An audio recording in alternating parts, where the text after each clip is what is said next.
All right, future civil servants, welcome back for your daily dose of UPSC Current Affairs. It's March 5th, 2025. And we're diving right into part one of our deep dive into the news that could make or break your exam prep. That's right, we're going way beyond those headlines today. Making those connections to your syllabus. And hopefully... Sparking some aha moments along the way. Exactly. Some of this might sound familiar, so Yeah. think of this as a supercharged revision section for your UPSC journey. Exactly. Okay, let's jump right in with a story that's making waves. Literally. Literally, we're talking about the Gangetic Dolphin. The Gangetic Dolphin. For the first time ever, Yeah. we actually have a population estimate for these incredible creatures in India. 6,327 individuals Whoa. across the Ganga and its tributaries. Okay, so we've got a number, but why should a UPSC aspirant care about this specific dolphin? Right. It's not just any dolphin. This is India's national aquatic animal, a flagship species for the entire river ecosystem. You know, its health is a direct reflection of the health of the Ganga and its tributaries.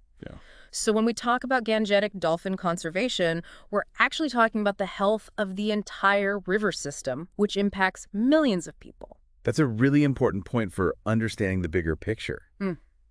But how do you even go about counting dolphins in such a vast and complex river system? Well, that's where it gets really interesting. Yeah. Scientists actually used a combination of visual surveys and acoustic monitoring. And remember, these dolphins are nicknamed susu because of the unique sound they make when they surface to breathe. Oh, okay. They also use echolocation, which means they emit sound waves and interpret the echoes that bounce back to navigate and find prey. So scientists are basically eavesdropping on these underwater conversations to track their movements and estimate population size. Exactly. And it's not just about the numbers. This data helps scientists and policymakers assess the effectiveness of conservation efforts and make more informed decisions. Right. Remember, these dolphins are endangered, facing threats like habitat loss, pollution, and accidental fishing. This is definitely something to keep in mind for your UPSC prep. The Gangetic dolphin isn't just a cute creature. It's a barometer for the health of our rivers and a critical piece of the ecological puzzle. Now, speaking of fascinating creatures, let's move on to another one that's been making headlines. The narwhal, Yeah. sometimes called the unicorn of the sea. The narwhal. This is a creature that captures the imagination. And recently, scientists have captured something even more incredible. The first ever footage of narwhals using their tusks to hunt. Wait, hold on. I always thought the tusk was just for show, like some elaborate ornament. You're telling me it's a hunting tool. Well, it's definitely more nuanced than that. Okay. The tusk isn't just a weapon. Right. It's actually a sensory organ with millions of nerve endings, allowing the narwhal to detect changes in water pressure and temperature, and even the electrical fields generated by prey. So it's like an extension of their senses, giving them a unique advantage in the murky depths of the Arctic Ocean. Precisely. And the footage shows them using the tusk to stun fish, Wow. creating these shock waves in the water. They also seem to use it to sense the movement of fish in the water, giving them a sixth sense for hunting. This just proves that nature is full of surprises. It really is. But like many other species, narwhals are facing threats. Absolutely. They're listed as near threatened, facing challenges like climate change, habitat loss, and noise pollution from increased shipping traffic in the Arctic. This is a great example of how science and technology can help us understand and protect wildlife. Yeah. Now, shifting gears from the Arctic Ocean to something a bit closer to home, let's talk about a concept that's gaining traction in India: circular cities. Okay, so this is a topic that aligns perfectly with India's push for sustainable development. The government recently launched the Cities Coalition for Circularity, or C3, aiming to transform urban spaces into models of resource efficiency and waste reduction. Okay, I'm intrigued. But what exactly does a circular city entail? Think of it as a complete shift from the take, make, dispose model that our cities currently operate on. Yeah. A circular city aims to minimize waste and maximize resource use by closing the loop. Instead of discarding products at the end of their life, Right. they are designed for reuse, repair, and recycling. So it's about creating a closed-loop system where resources are constantly circulating within the city. Exactly. Imagine food waste being composted and used to nourish urban farms, construction materials being sourced from recycled waste, and products being designed for durability and repairability. That's cool. This reduces the city's reliance on new resources and minimizes its environmental footprint. This sounds like a radical shift, but how realistic is it to implement such a model in a rapidly growing country like India? It's definitely a challenge. Yeah, But the potential benefits are enormous. right. Not only does it address environmental concerns like pollution and resource depletion, but it also creates new economic opportunities, promotes innovation, and enhances the overall livability of cities. This is definitely a topic that UPSC aspirants should delve deeper into. Right? It connects to so many syllabus themes: environment, economy, urban planning. Yeah, it really does. Speaking of ambitious initiatives, let's move on to one that's aiming to light up millions of lives. Mission 300. Okay, so this is a truly ambitious goal. Bringing electricity to 300 million people in sub-Saharan Africa by 2030. Wow, 300 million people. Yeah. That's a massive undertaking. Who's behind this initiative? So it's a collaborative effort led by the World Bank and the African Development Bank, along with several other key partners. Okay. They're focusing on a multi-pronged approach, expanding existing grids, developing mini-grids for remote communities, and promoting standalone solar solutions. So it's not just about building power plants, it's about creating a decentralized and sustainable energy system that reaches even the most remote communities. Exactly. And this mission is incredibly important because access to electricity is transformative. It unlocks economic opportunities, improves healthcare and education, and enhances the overall quality of life. This is a prime example of how development initiatives can have a ripple effect, impacting everything from education to healthcare to economic growth. Yeah. And it's a reminder for UPSC aspirants to think about the interconnected nature of development challenges. Exactly. Now let's take a giant leap from Earth to Mars, where a recent discovery has scientists buzzing. Okay. Have you ever wondered why the red planet is, well, red? It's a question that has puzzled scientists for centuries. Yeah. And a recent study suggests the answer might lie in a mineral called ferrihydrate. Ferrihydrate. Yeah, and what's remarkable is that ferrihydrate is not just found on Mars. What? It's also found on Earth, in soils, springs, and even meteorites. So we have a mineral found on both Earth and Mars. We do. How does this help us understand why Mars is red? Well, ferrihydrate is formed through a process called oxidation, which is essentially what happens when iron rusts. The reddish hue of Mars suggests that oxidation has played a major role in shaping its surface. So are we saying that Mars is basically a rusty planet? Well, it's more complex than that, but the presence of ferrihydrate does provide evidence of past oxidative processes on Mars. Okay. And what's really exciting is that this discovery could help us understand the past and present conditions on Mars, including the possibility of liquid water, Right. which is essential for life as we know it. It's amazing to think that a tiny mineral could hold clues to the mysteries of another planet. Oh. Speaking of fascinating discoveries, let's come back down to Earth. Okay. Specifically to the lush forests of northeast India, where the elusive marbled cat has been spotted.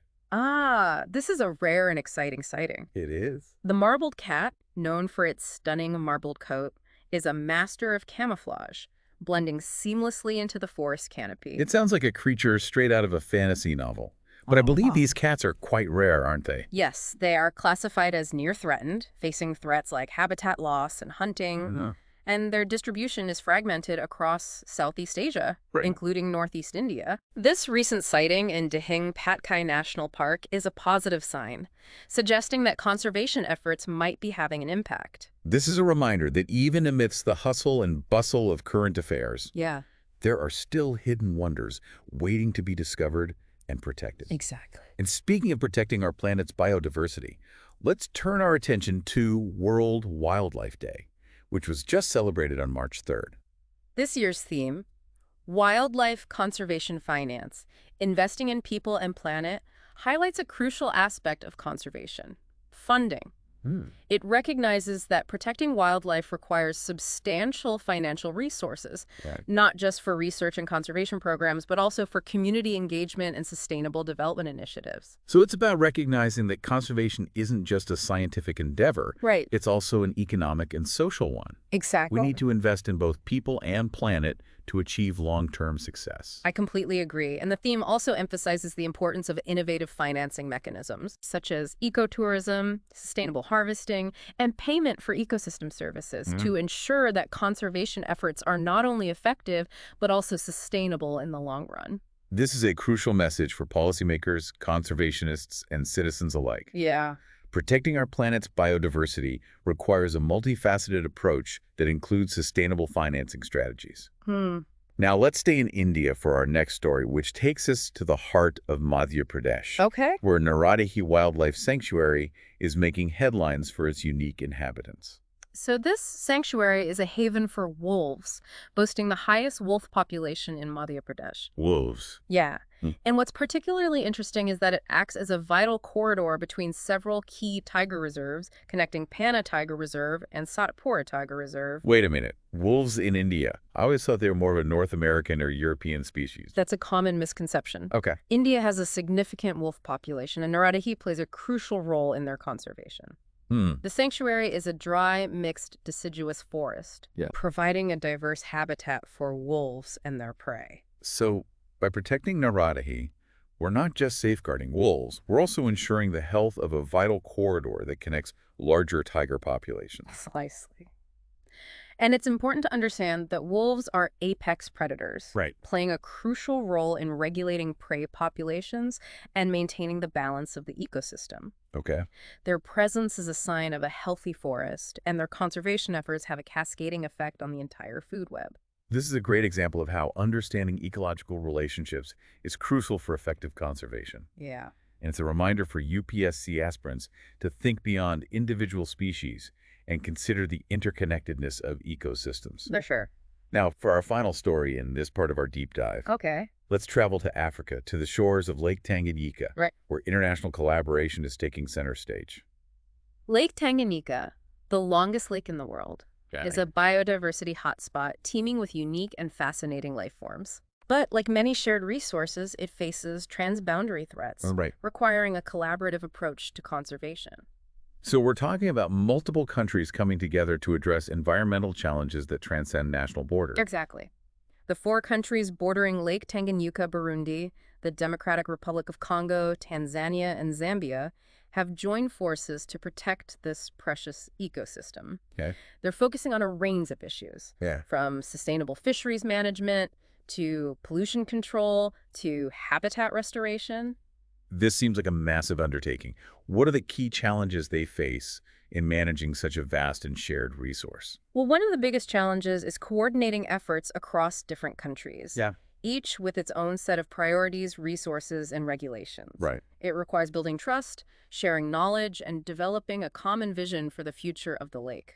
This is a prime example of how international cooperation is crucial for addressing complex environmental challenges. It really is. Especially in a world where ecosystems often transcend political boundaries. Yeah. And it's a reminder for UPSC aspirants that environmental issues are rarely isolated. They often require a global perspective and collaborative solutions. I agree. Welcome back to part 2 of our March 5th UPSC Current Affairs deep dive. We just left off talking about international collaboration at Lake Tanganyika, a great example of countries coming together to tackle environmental challenges. But now, let's zoom in on a technological innovation that could power a greener future for us all. Okay, I'm ready for a tech deep dive. What's on the docket? It's all about proton exchange membrane fuel cells, or PEMFCs, as they're known in the biz. PEMFCs? Yeah. That sounds a bit intimidating. Can you break it down for us non-techie folks? Yeah. What exactly are these things, and why should a UPSC aspirant care about them? Okay, so think of a PEMFC as a mini power plant. But instead of burning fossil fuels, it generates electricity through an electrochemical process using hydrogen and oxygen. And the only byproduct, water. Really? That's right, clean, pure water. This makes PEMFCs incredibly attractive as we move towards a more sustainable energy future. So they're like super efficient batteries that run on hydrogen. That's a good way to think about it. Okay. And here's where it gets relevant for your UPSC prep. Okay. Remember, Mission 300, that ambitious goal of bringing electricity to millions in Africa? Well, PEMFCs could play a crucial role in achieving that. Ah, I see the connection. Reliable energy access is key for development, and if these PEMFCs can provide clean energy, it's a win-win situation. Exactly. And it's not just a theoretical possibility. Right here in India, a company has developed a mobile PEMFC-based power solution specifically for telecom towers. For telecom towers? Yeah, think about it. Reliable communication is essential, but relying on diesel generators for backup power in remote areas is costly and polluting. Right. PEMFCs offer a cleaner, more efficient alternative. That's a concrete example that UPSC examiners would love. Yeah. It's not just about the technology itself, but the practical applications and how it ties into broader development goals. Absolutely. And this also links back to our discussion on circular cities. Imagine integrating PEMFCs powered by renewable hydrogen into a city's energy grid. Wow. That would significantly reduce their reliance on fossil fuels and contribute to a truly circular economy. This gave me all sorts of ideas for my UPSC essays. That's great. The potential applications of this technology seem vast. They do. But like with any emerging tech, there must be challenges too, right? Of course. Scaling up production, ensuring the availability of green hydrogen, Right. and bringing down costs are all key hurdles that need to be addressed. Yeah. But the momentum is building. Governments and industries worldwide are investing heavily in hydrogen technology, recognizing its potential to transform the energy landscape. It sounds like PEMFCs are a topic worth keeping a close eye on. Not just for their technological significance, but also for their economic, social, and environmental implications. It really has all of those aspects. It's a perfect example of how seemingly disparate topics in the UPSC syllabus can actually be interconnected. For sure. Speaking of interconnectedness, let's bring our focus back to India, Oh, sure. to a sanctuary that's quietly playing a crucial role in conservation. We're talking about Nauradehi Wildlife Sanctuary, the largest in Madhya Pradesh. Nauradehi, okay. It's often overshadowed by the more famous tiger reserves, Right. but it's a hidden gem in its own right. Okay, what's so special about Nauradehi? I know we mentioned it briefly in part 1, but I'm ready for a deeper dive. Remember how we were talking about wolves earlier? Yeah. Well, Nauradehi is a haven for them. It boasts the highest wolf population in Madhya Pradesh. Right. And acts as a vital corridor connecting several tiger reserves. Wolves in India. It's fascinating how our mental maps of where animals belong can be so off sometimes. Yeah, it is. But what makes Nauradehi so suitable for wolves? It has a unique combination of factors. Hmm. The dry, mixed deciduous forest provides ample prey, Okay. and the rugged terrain offers plenty of denning sites. Right. Plus, it's relatively undisturbed compared to some other areas, Yeah. giving wolves the space they need to thrive. So by protecting Nauradehi, we're not just protecting wolves, we're ensuring the health of a critical link in a larger conservation network. Exactly, and it's also about recognizing the ecological role of wolves Right. as apex predators. Yeah. They help keep prey populations in check, Right. which has a cascading effect on the entire ecosystem. Okay. A healthy wolf population is an indicator of a healthy forest. That's a great point. It reinforces the idea that conservation is about managing entire ecosystems, not just focusing on individual species. Now let's shift gears to an event that reminds us of the collective responsibility we have towards safeguarding our planet's biodiversity. Okay. We're talking about World Wildlife Day, which just passed on March 3rd. Yes. This year's theme was Wildlife Conservation Finance. Investing in people and planet. Right. That's a powerful theme. It suggests that conservation isn't just about passion, it also requires financial resources and strategic investment. Absolutely. Protecting wildlife is not cheap. Right. It requires funding for research, anti-poaching efforts, habitat restoration, and community engagement programs. Yeah. And it's not just about government funding. It requires tapping into innovative sources like ecotourism, sustainable harvesting, and payments for ecosystem services. This is a reminder that conservation is not just the responsibility of scientists or NGOs. No, it's not. It's a collective effort that requires everyone, governments, businesses, communities, and individuals to contribute. I completely agree. And that's where this theme really hits home. Yeah. It emphasizes that investing in people, Right. empowering local communities, providing alternative livelihoods, and raising awareness is just as important as investing in conservation programs themselves. It's a holistic approach that recognizes the interconnectedness of human well-being and environmental health. Speaking of interconnectedness, Yes. our next story takes us back to the realm of international collaboration. Okay. But this time, with a focus on something a little more extraterrestrial. We're heading back to Mars, To Mars, okay. where the mystery of its red hue continues to intrigue scientists. Yeah. Remember that mineral we talked about earlier? Very hydrate. Very hydrate, right? Well, it's not just a clue to Mars's past. Right. It also has implications for our understanding of the planet's present and future. Okay, I'm hooked. Yeah. Tell me more about how this humble mineral is reshaping our understanding of Mars. So ferrihydrate's presence on Mars tells us that oxidation, a process requiring the presence of water and oxygen, Right. was once active on the planet. Okay. This supports the idea that Mars might have had a warmer, wetter past, potentially even harboring conditions suitable for life. So we're talking about the possibility of ancient Martian life. Yeah. That's mind-blowing. It's certainly a tantalizing possibility. Wow. And what's even more interesting is that ferrihydrate is known to play a role in trapping and preserving organic matter here on Earth. So if there ever was life on Mars, ferrihydrate might hold the key to unlocking its secrets. That's incredible. It seems like this mineral is not just a geological curiosity.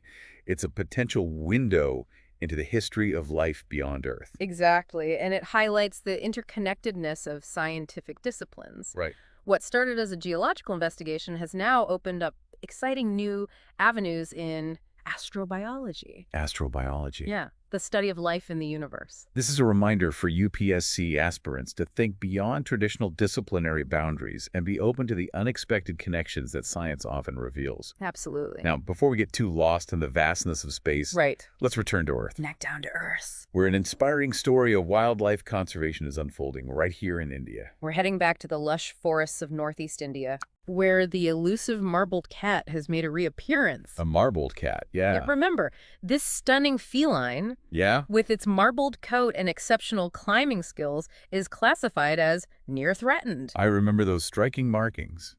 It's like a miniature clouded leopard. It is. But why is this sighting so significant? Well, it was captured in Dihing Patkai National Park, an area known for its rich biodiversity, but also facing threats from habitat loss and fragmentation. Right. This sighting suggests that despite these challenges, the park is still providing a refuge for this elusive species. That's encouraging news. It is. It highlights the importance of protecting these remaining forest fragments. Yeah. Not just for the marbled cat, but for the entire web of life that depends on them. Precisely. And it also underscores the importance of ongoing monitoring efforts. Right. Camera traps, like the one that captured the sighting, are proving to be invaluable tools for tracking wildlife populations, understanding their behavior, and identifying threats. This is a reminder for UPSC aspirants that technology is playing an increasingly important role in conservation efforts. Yeah, for sure. Now, before we wrap up this part of our deep dive, let's take a moment to reflect on the significance of World Wildlife Day, which we touched upon earlier.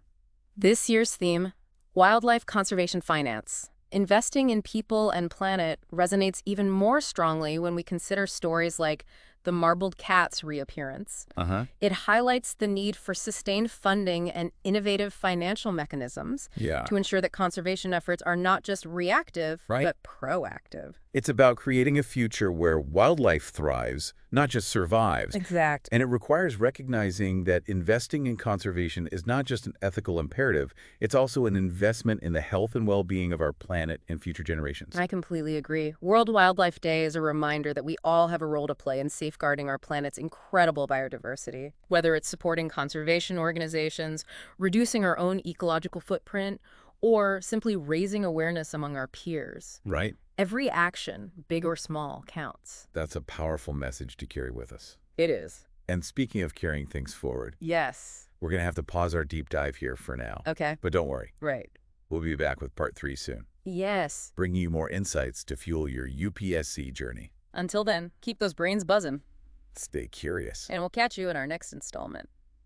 All right, future bureaucrats, welcome back for the final part of our March 5th, 2025 Current Affairs Deep Dive. This is part 3. So if you haven't already, go back and catch parts 1 and 2 for the full picture. Yeah, it's really important to get the whole context. Now, I'm really curious to hear more about that international collaboration on Lake Tanganyika. Yeah. It's not every day you hear about 4 countries joining forces to protect a shared ecosystem.